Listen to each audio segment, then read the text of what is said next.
చిలీలో భారీ భూకంపం సంభవించింది. సౌత్ అమెరికాలో చిలీలో కోస్టల్లో ఈ భూకంపం సంభవించినట్టుగా తెలుస్తోంది.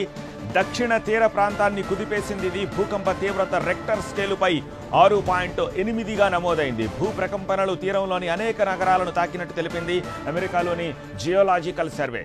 కోరల్ నగరానికి 140 కిలోమీటర్ల దూరంలో 10 కిలోమీటర్ల లోతులో ఈ భూకంప కేంద్రాన్ని గుర్తించారు.